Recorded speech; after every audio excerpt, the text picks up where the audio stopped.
दोस्तों, एक बार फिर से आपका दोस्त नूतन खंडेलवाल अपने भाग्य कैसा आपके जीवन में अलग अलग परिस्थितियां लाता है उसी श्रृंखला में आगे बढ़ाते हुए आज मैं फिर से कुछ बातें प्रस्तुत करने जा रहा हूँ।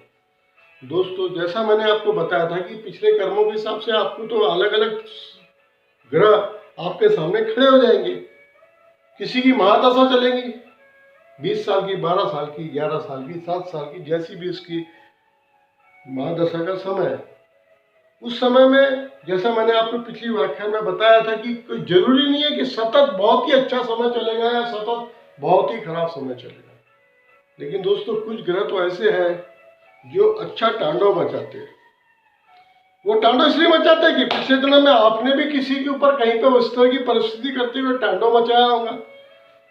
नीति के विरुद्ध अनीति का साथ देते हुए आपने जीवन बिताया होगा, और वो जीवन आपने जो बिताया आपने तो पूरा सुख भोग लिया साहब। किसी के सर पे पैर रख के उसके सुख को कुचलते हुए आपने, आपके नीति में आपका वो सुख का योग नहीं था, लेकिन आपने किसी का और का सुख छीन के जो आपने भोग लिए, वो अनीति का जीवन जो आपने बिता के आपने अपने आप को बहुत बड़ा बलशाली रावण समझते हुए भी आपने जो जीवन बिता के आपने मस्त एंजॉय कर लिया। क्या करना है साहब, भाग्य क्या होता है सब बेकार की बातें। मैं तो इंसान हूँ, मनुष्य बना हूँ, और मेरा यदि मेरे दम होगा तो मैं छीन के खा लूंगा। अरे कुछ नहीं खा सकते। अब वो खा तो लिए साहब आपने, अब वो महादशा अंतरदशा भी आपके सामने बन के सामने खड़ी हो गई। तब इसका तोड़ क्या, ये मैं यहाँ तक आपको पहुंचाया था। दोस्तों, उसका तोड़ ये है, कोई भी योग्य मार्गदर्शक के आप पास पहुंचोगे तो उस कार्यकाल में आपकी जो महादशा चल रही है, अंतरदशा जो भी चल रही है, उसके हिसाब से आपको सावधानी के लिए कुछ बातें बताएगा। जैसे कुछ अंगूठी पहनने के लिए आपको बोलेगा, कोई व्रत रखने के लिए आपको बोलेगा, किसी देवी देवता किसी ग्रह की उपासना करने बोलेगा। दोस्तों, ये टोटके क्या सही में कारगर सिद्ध होते होंगे?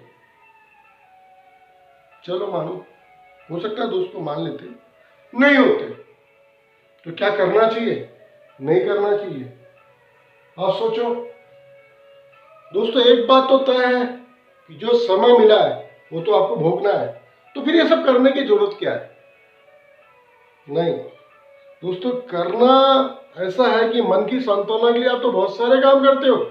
जैसे पिछले व्याख्यान में मैंने बताया कि कई लोग सवेरे उठते हैं और एक कान में मोबाइल चिपकाए हुए, एक हाथ से गाड़ी, स्कूटर, अपनी मोटरसाइकिल या अपनी कार स्पीड से ड्राइव करते हुए एक पूजा स्थल में जाते हैं, पूरे स्पीड से वहां गाड़ी खड़ी करेंगे, ये तक कि देखते हैं रॉन्ग साइड खड़े, राइट साइड खड़े, और वहां जाके धोख लगाते हैं, फिर वहां से डबल स्पीड से अपने बाहर लौट के चले जाते हैं। क्यों करते हो दोस्तों? सिर्फ मन की तुष्टि के लिए। तो मन की तुष्टि के लिए जब ये कर सकते हो, तो आप ये समझ लीजिए, मैं आपको बोल रहा हूँ कि मन की तुष्टि के लिए ही आपको अपने ग्रह नक्षत्रों को समझने के लिए कोई योग्य मार्गदर्शक के पास पहुंचना पड़ेगा।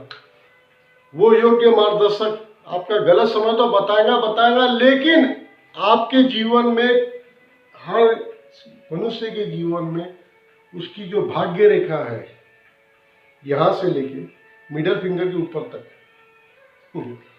मैंने हमेशा दोस्तों आपको बताया अधूरा ज्ञान महाकल्याण, लेकिन फिर भी मैं आज आपको कुछ पाठ बता रहा हूँ।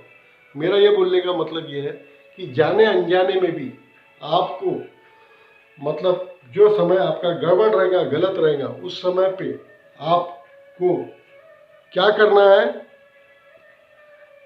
आपको ये करना है कि आप का उस समय अपने मार्गदर्शक से पहुंच के वहां पर उसकी जो भी महादशा अंतरदशा के अंदर जो भी अंगूठी बताता है या कुछ बताता है, वो उतने कार्यकाल के लिए आपको पहनना है और ग्रह नक्षत्रों की आपको उपासना करना है।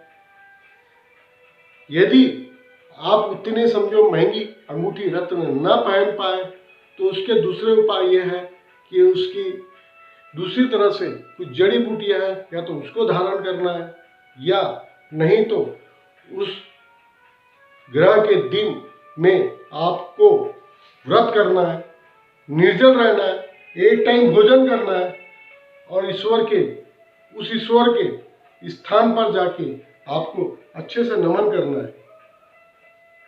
दोस्तों मैं विश्वास दिलाता हूँ बहुत कुछ कष्ट का आपका निवारण हो जाएगा, और वो गलत समय जो एक एक पल एक एक वर्ष के समान जो व्यतीत होता है वो भी आपका उसी तरह निकल जाएगा जिस तरह से आपके सुख आपको क्षणिक बिगड़ समय कुछ बताए हंसते हुए कब निकल के चले जाते, वो 5 साल 7 साल 10 साल आपके समझ में नहीं आते।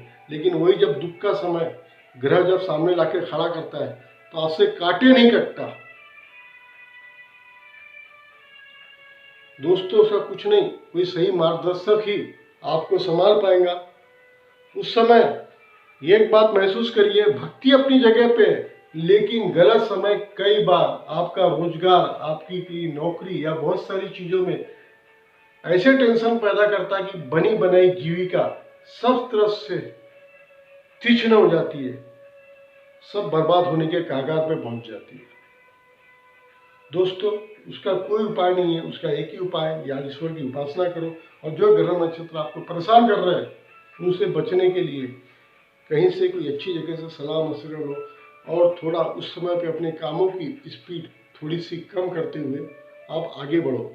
दोस्तों इसके बाद अगले चैनल में मैं सुख का समय कैसा आता है, किस तरह से आता है और उसका उपयोग कैसे उठाना चाहिए उस पर मार्गदर्शन करूँगा। तब तक दोस्तों बने रहो मेरे साथ, आपका दोस्त नूतन सदैव आपके साथ। Thank you very much for listening me.